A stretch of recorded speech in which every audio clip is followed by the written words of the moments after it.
Teman-teman, ini video kedua untuk layout. Nah, nanti kita akan ada beberapa bagian video yang saya percepat agar durasi gak begitu panjang. Pada dasarnya memang video pembuatan karakter ini panjang karena ada beberapa penjelasan basic tentang Blender, kemudian ada shortcut dan ada juga beberapa tips dan trik yang penting buat kita ketahui. Oke, itu saja. Selamat menonton. Nah, saya akan mulai untuk menambahkan bagian untuk jari, baik tangan dan kaki. Saya akan mulai dulu untuk jari tangan. Jadi saya bisa pakai objek ini untuk telapak tangan. Kecilkan dikit.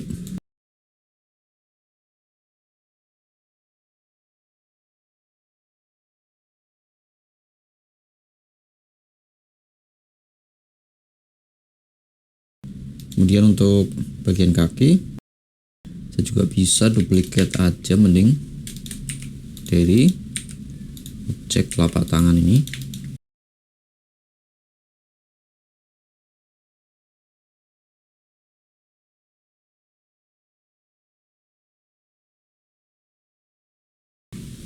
Untuk telapak kaki biasanya dia agak melebar, jadi untuk ruang jari-jari. Dan untuk gecko ini mungkin telapaknya tidak seperti telapak jari manusia, jadi mungkin nanti akan ada ruang untuk ibu jari di area sini. Kemudian saya bikin cukup pendek untuk memberi ruang pada jari agar proporsinya seimbang. Jadi kalau dilihat dari samping, ada bagian tubuh yaitu jari yang paling tidak terlihat menahan beban dari semua keseluruhan tubuh dari karakter.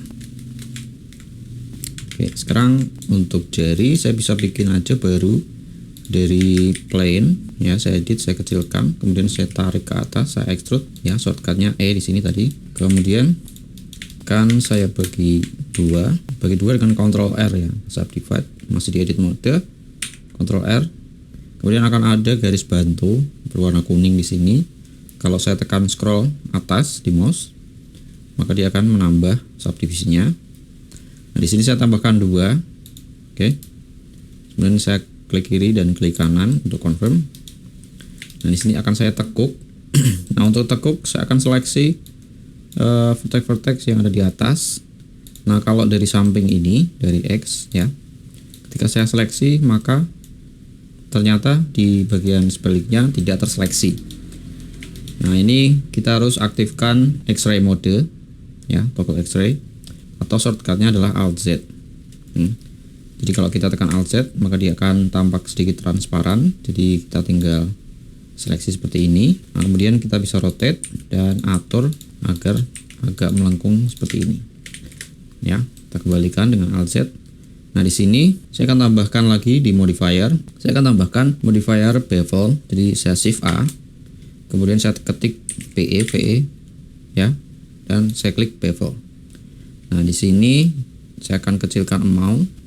Oke, seperti ini. Kemudian akan saya tambahkan subdivision surface.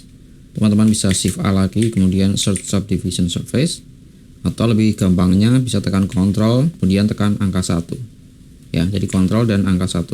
Dia nanti akan menambahkan subdivision dengan level viewport 1.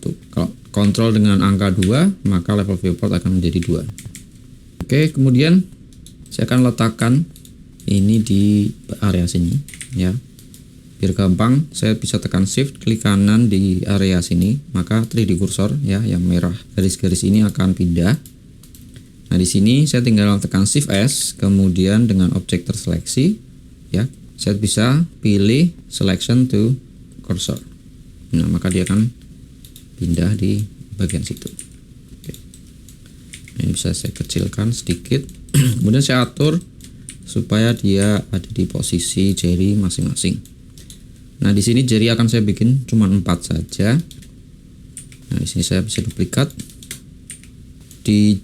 Untuk layouting jari biasanya kita bikin dari mulai telunjuk ke arah jari kelingking, biasanya dia lebih rendah, jadi kita bisa rotate seperti ini ya, kemudian kita duplicate lagi 1 untuk jari terakhir, kita bikin lebih rendah, lalu kita juga kecilkan, jadi di jari yang terakhir ini dia akan lebih kecil. Nah, untuk panjangnya untuk sementara kita pakai ini aja dulu untuk layouting, biar nanti kita bisa lihat setelah kita tambahkan jari-jari yang lain. Nah, ini untuk ibu jari. Kita bisa juga inflate lagi dengan Alt S seperti tadi, kira-kira seperti ini. Oke. Kemudian untuk jari-jari kaki saya akan duplicate lagi dengan cara yang sama, satu persatu.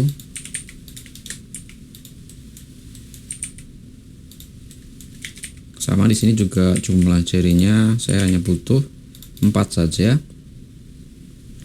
Kalau misalkan di sini terlalu panjang bisa kita kecilkan atau kita besarkan bagian telapak kaki. Nah, di sini proporsi sudah lumayan. Kecilkan untuk jari yang terakhir. Dan kita atur spacingnya. Saya duplikat lagi untuk bagian ibu jari. Nah, ibu jari saya letakkan di area sini. Oke, nah sekarang kita akan mirror objek-objek jari dan juga kita akan apply modifiernya mungkin, tapi yang penting kita mirror dulu. Jadi kita seleksi saja semuanya ya satu persatu. Kemudian kita akan netralkan transformasi dari object mode-nya. Jadi kita Ctrl A, kemudian pilih all transform. Nah, maka dia akan pivotnya akan ada di tengah. Baru kita tambahkan modifier mirror. Nah, di sini karena yang aktif saya seleksi ya, yang kuning ini. Jadi kalau yang lain adalah oranye atau jingga, yang lebih terang ini adalah yang aktif. Maka ketika saya tambahkan hanya mencakup satu objek saja. Nah, ini bisa kita copy modifier yang terakhir kita tambahkan ini ke objek-objek yang lain. Caranya kita klik panah kecil ini, kemudian kita pilih copy to selected. Nah, nanti dia akan terapply ke objek-objek yang lain. Oke, untuk body dan kaki sepertinya saya sudah oke, tapi untuk tangan saya perlu cek. Jadi biasanya untuk tangan ini ketika dia berotasi maka paling tidak hanya mencapai di area paha di daerah sini. Nah, cara ceknya saya bisa masuk ke edit mode, kemudian saya select all. Kemudian 3D cursor akan saya pindah ke bagian lengan atau bahu ini. Jadi seperti tadi saya tekan shift, klik kanan. Jadi 3D cursor ada di sini. Kemudian saya akan ganti pivot point-nya ke 3D cursor ya.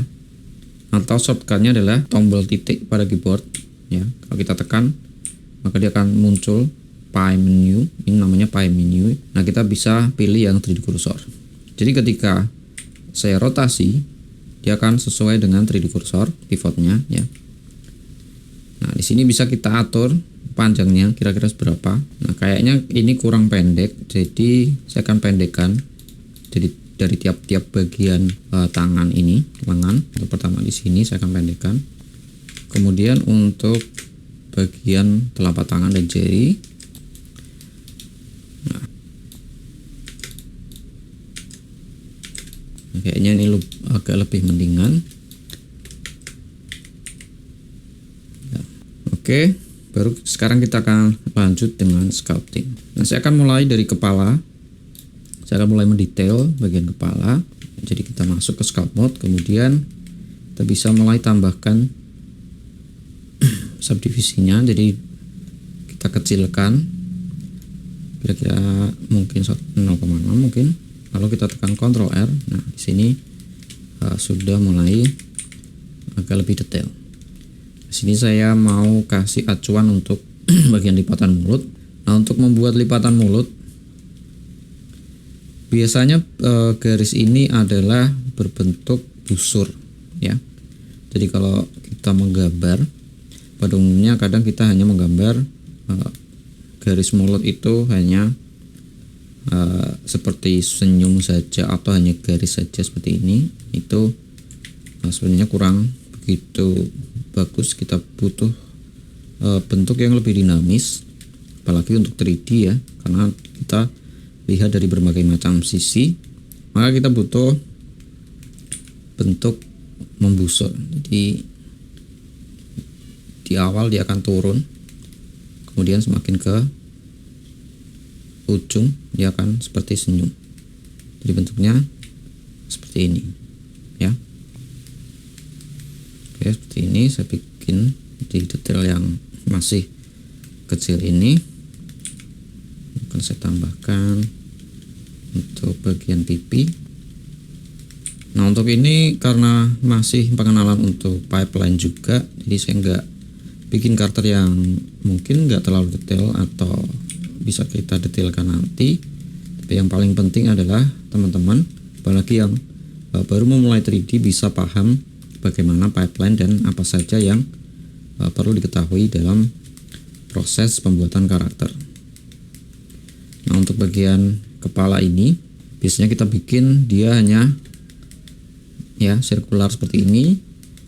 Nah, kita kadang butuh sesuatu yang lebih dinamis juga, jadi kita bikin aksen ya, jadi dia agak kotak seperti ini ya. Kemudian kita juga bisa mengacu pada referensi.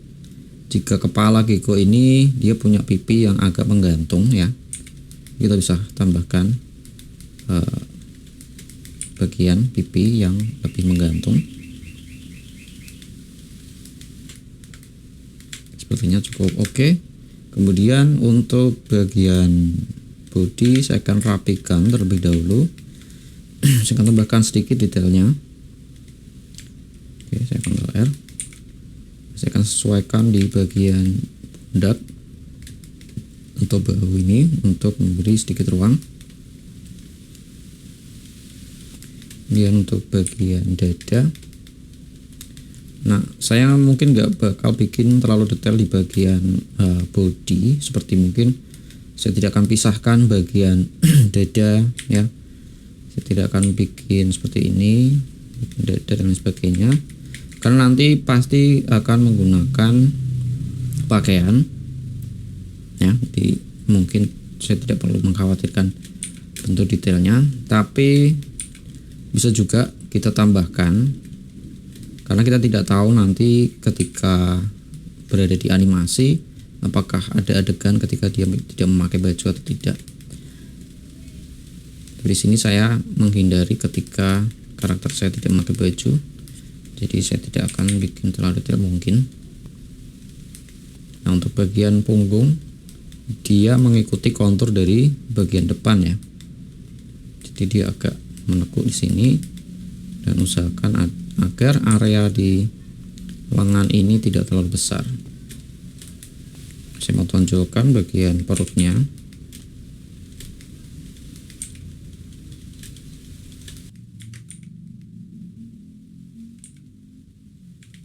Saya mau tambahkan detail untuk ini, untuk kepala.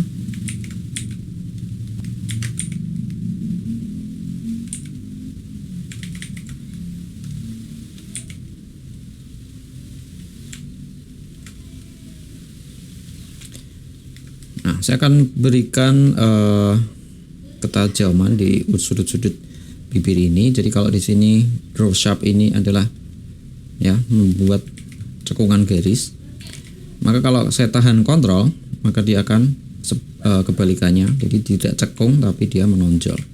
Nah ini bisa kita gunakan untuk membuat menajamkan garis yang ada di sini.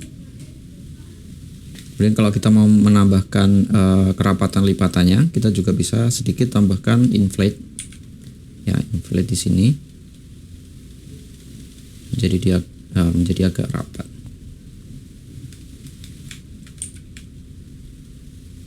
Kemudian untuk lubang hidung saya bisa tambahkan sedikit di sini. Nah lubang hidung untuk gecko ini dia agak rapat dan kecil ya, karena kalau terlalu besar nanti arahnya adalah ke buaya. Bisa lebih mirip buaya daripada tokek atau gecko.